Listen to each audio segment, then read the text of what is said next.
Hi, welcome. Enjoy the content, subscribe, and turn on notifications. Gregory Holloway never imagined a family barbecue could change his life forever. At 38, he'd built a solid career as an operations manager in Charlotte, North Carolina, overseeing logistics for a company serving clients across the southeastern U.S. His days were filled with strategic decisions, endless meetings, and coordinating teams that moved millions in goods. It was a job that demanded precision, trust, and the ability to read people and situations clearly.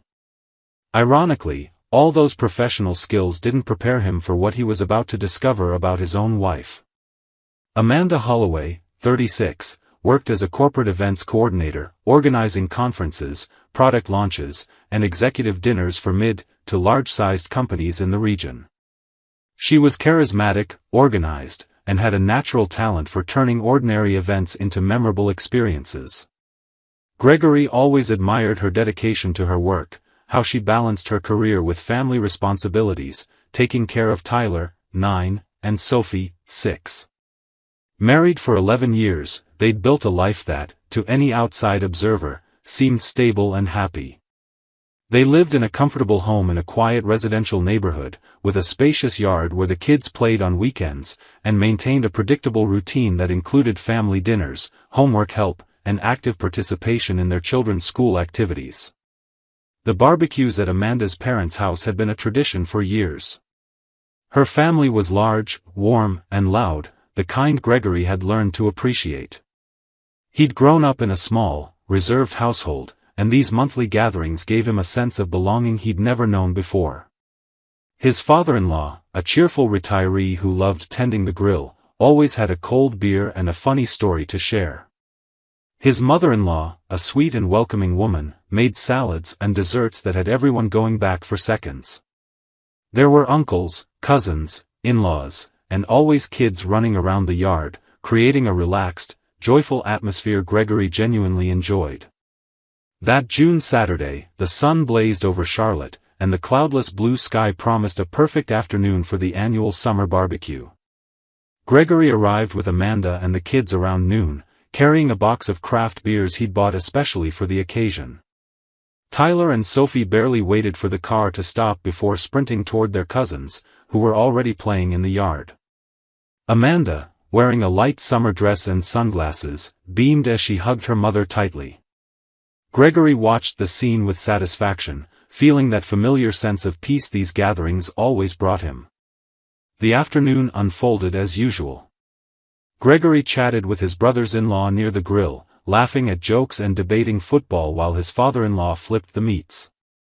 Amanda moved between groups, serving drinks, laughing with her sisters-in-law, and occasionally checking her phone, something Gregory noticed only vaguely, without giving it much thought.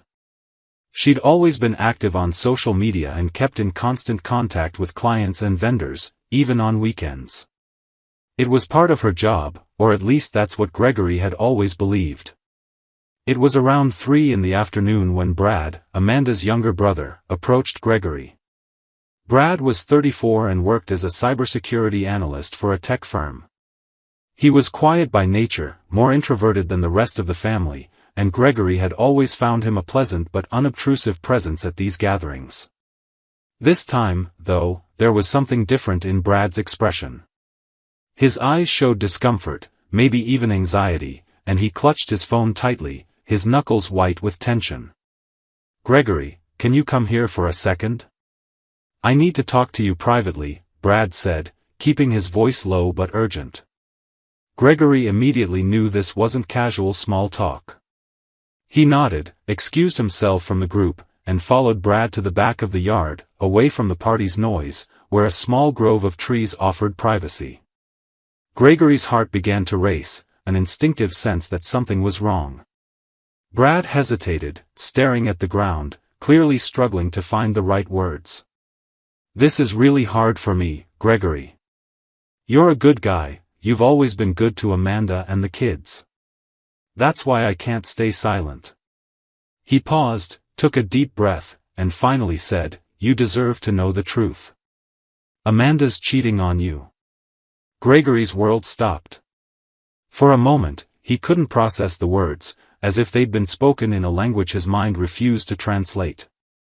He felt his stomach churn, a wave of nausea rising in his throat, and had to lean against a nearby tree to keep from stumbling. "What? Brad, what are you talking about?" he managed, his voice weaker than he intended. Brad didn't look away. 3 weeks ago, Amanda asked me to help with her laptop. Said it was freezing up. I went over to your house while you were at work and she was at the kids' school. When I started troubleshooting, I noticed her phone messages were automatically synced to the laptop. The messaging app was open on the screen, and Gregory, I saw things I shouldn't have seen. Gregory felt his heart pounding in his chest, each beat echoing in his ears like a war drum. What kind of things? He asked, though part of him didn't want to hear the answer. Brad unlocked his phone and began showing screenshots he'd taken. Messages with a guy named Justin Carpenter. I looked him up, he works with her at the events company. Gregory, these aren't just work messages. They're intimate, explicit. Photos. Plans for hotel meetings. She schedules these when she's supposedly at corporate events. Brad scrolled through a devastating sequence of evidence, messages saying, "Can't wait to see you tonight, the downtown hotel is booked, room 412, my husband's traveling tomorrow, we can spend the afternoon together." There were photos of Amanda in lingerie, selfies clearly meant for someone other than Gregory, and conversations planning rendezvous with precise times and locations. Gregory felt his legs go weak. He took Brad's phone with trembling hands, zooming in on the images, reading every word as if in a trance. The most recent messages were from 2 days ago. 2 days. While he'd had dinner with Amanda the night before, while she'd kissed the kids goodnight, she'd been maintaining this parallel life, this devastating lie. "Why did you wait 3 weeks to tell me?" Gregory asked, his voice now filled with pain and anger. "Because I didn't know what to do," Brad admitted, his eyes glistening. "She's my sister, Gregory." I was torn, wondering if I should say something, if I should give her a chance to confess. But the more I thought about it, the more I realized you deserved to know. You don't deserve to live in this lie. Gregory felt a deep, bitter gratitude toward Brad, a man who chose loyalty to the truth over blind family loyalty. "Can you send me these photos?" he asked, his voice now steady, his natural, practical managerial side taking over. Brad nodded, and seconds later, Gregory's phone vibrated with over 24 devastating screenshots. "Thanks for telling me," Gregory said, placing a hand on Brad's shoulder. "I know it wasn't easy for you. But you did the right thing." Brad nodded, his eyes still reflecting guilt and sadness, but also relief at finally releasing the weight of the secret. Gregory returned to the barbecue, but he was a different man now. He watched Amanda with new eyes, seeing every gesture through a dark and revealing lens.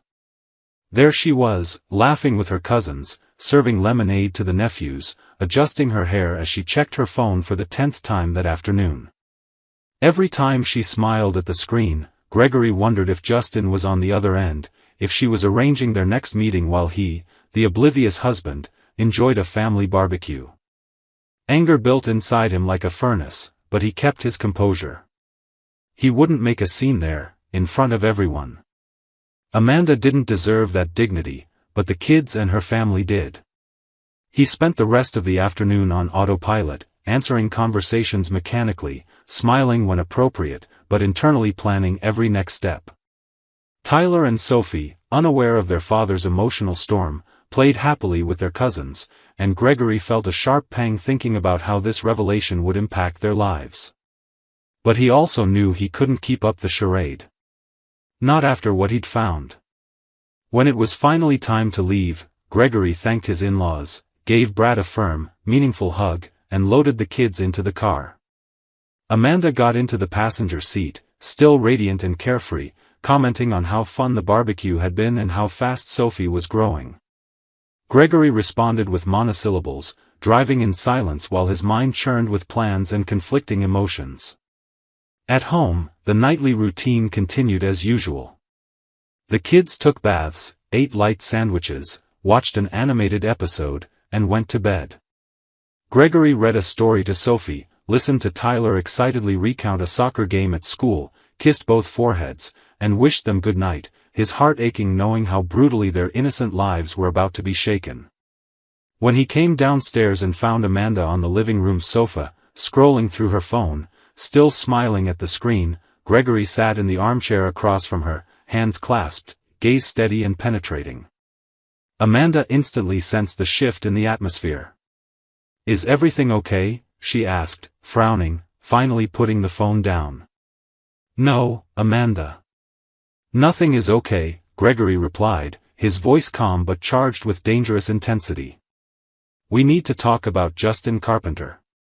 Amanda's face drained of color instantly. She froze, eyes wide, mouth slightly open in silent shock. I don't know who you're talking about," she stammered, but the lie was too transparent, guilt written across every feature of her expression. Gregory picked up his own phone, opened the folder of images Brad had sent, and began scrolling through them one by one, placing the phone on the coffee table so Amanda could see clearly. Messages from 3 days ago. Downtown hotel, room 412. Photos you sent him. Conversations planning meetings while I was traveling. 6 months, Amanda. 6 months of lies. His voice was controlled, but a hidden current of fury barely contained. Amanda reached for the phone, but Gregory pulled it away quickly. "No. You're going to sit there and listen. You owe me at least that after destroying 11 years of marriage." She began to cry, tears streaming down her face, but Gregory felt no pity. He felt only cold, calculated anger. "Gregory, I can explain, it's not what you think," she tried, but he cut her off with a bitter laugh. "It's not what I think. Amanda, it's all right here. Every lie, every hotel visit, every time you looked me in the eye and said you were going to a corporate event while you were actually in a hotel room with your lover. Don't insult me by denying the obvious." She switched tactics, shifting to defensive anger. "You're never emotionally present, Gregory. You live for work, always focused on numbers and reports, you never really see me." It was the classic defense, the attempt to shift blame, and Gregory had expected it. "Never present," he repeated, his voice now laced with sharp sarcasm. "I was present at every family dinner. Present at every Sophie recital, every Tyler soccer game.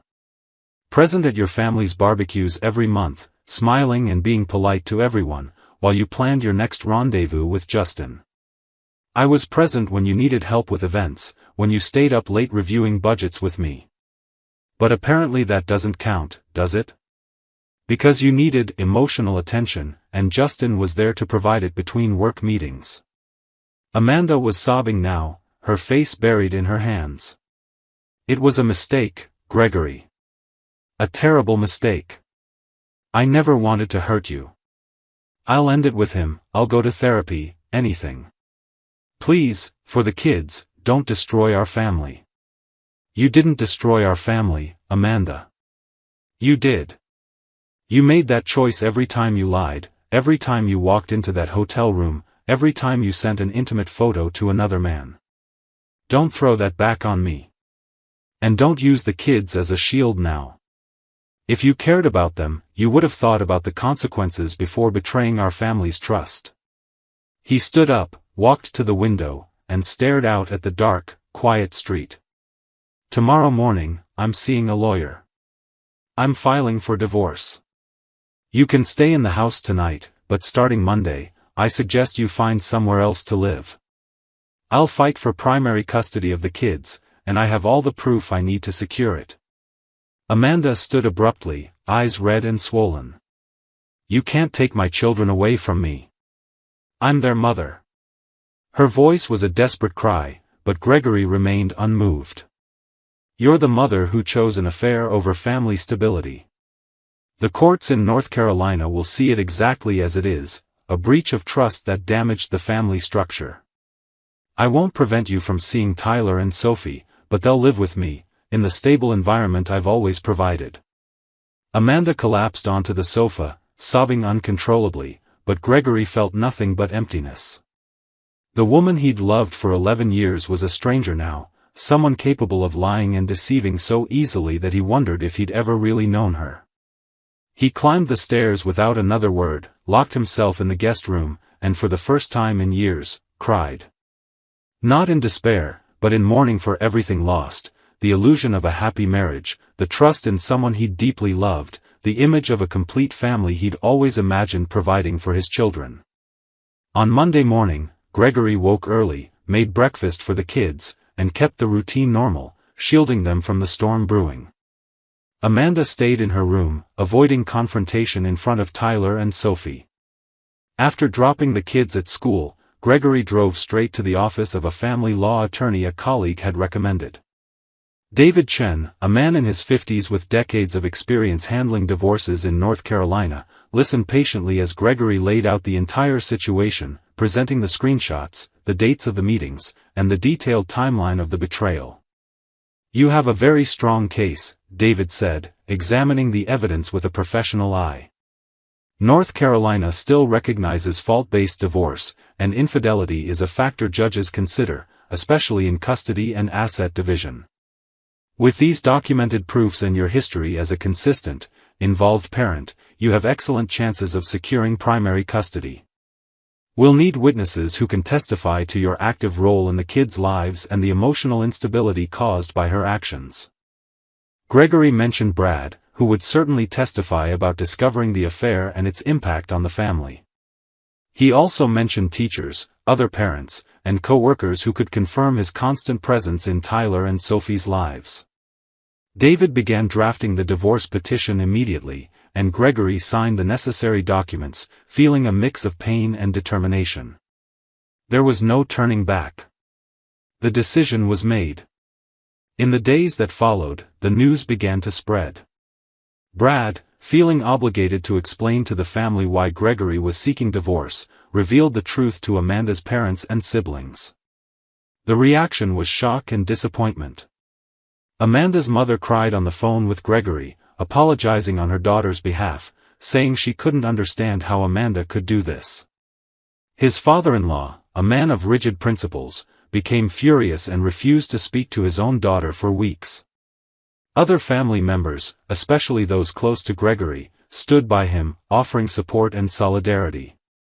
Amanda tried to reconcile a few times in the following weeks, showing up at the house at inconvenient hours, sending long messages begging for forgiveness, but Gregory held firm. He responded only through his lawyer, making it clear any communication had to be formal and documented. Amanda also faced professional consequences when the events company discovered the inappropriate relationship between her and Justin Carpenter, who was married and held a managerial position.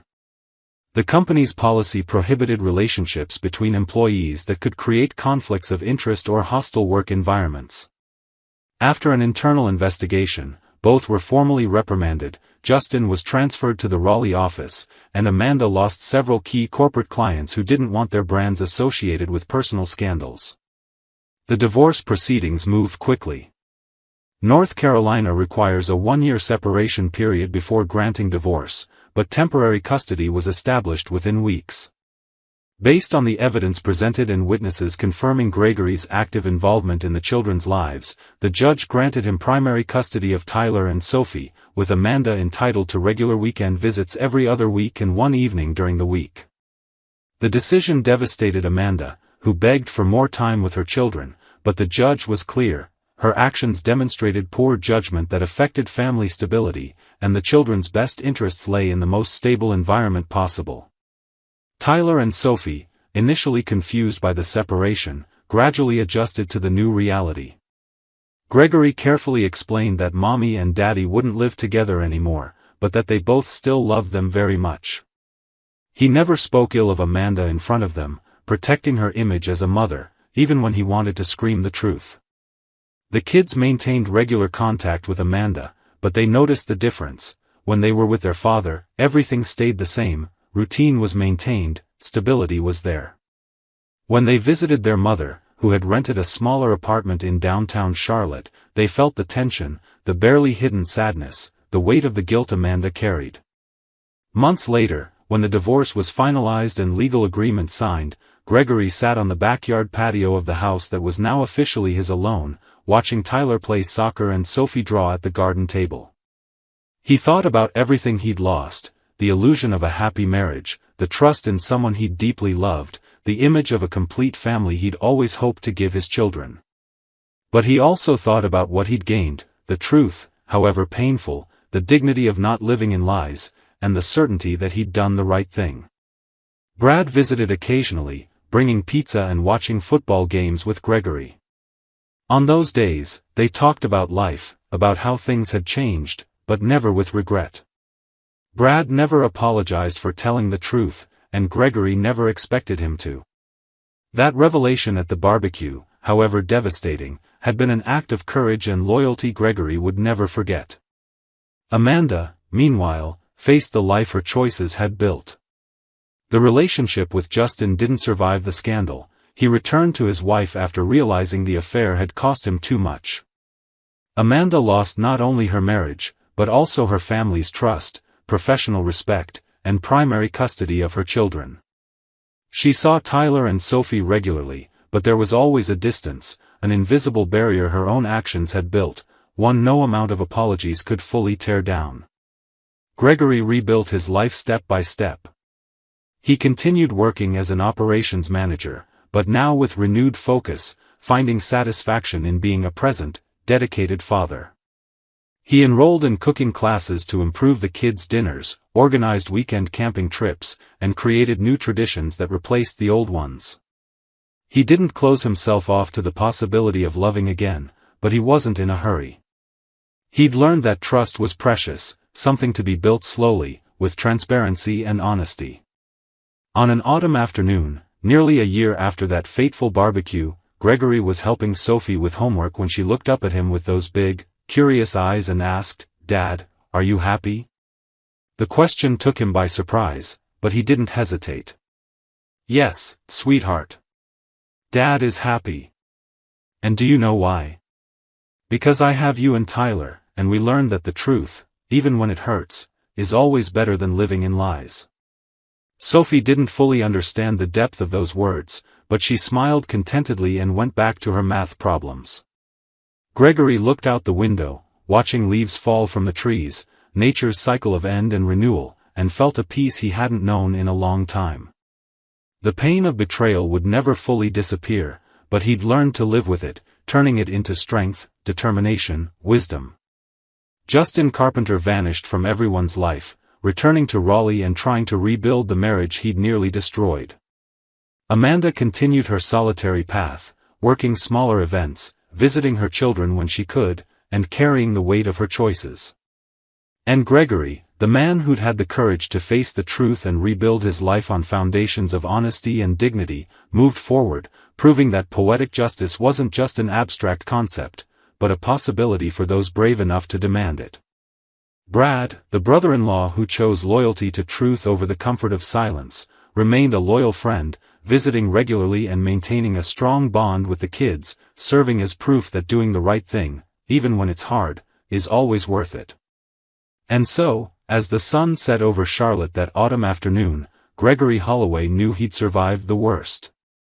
He'd protected his children. He'd rebuilt his life with truth and dignity. There was no perfect ending, no magical reconciliation or Hollywood happy ending. But there was something more valuable: justice, truth, and the peace that comes from knowing you did the right thing, even when everything seemed to collapse. And that, Gregory discovered, was more than enough. Thank you for watching the video.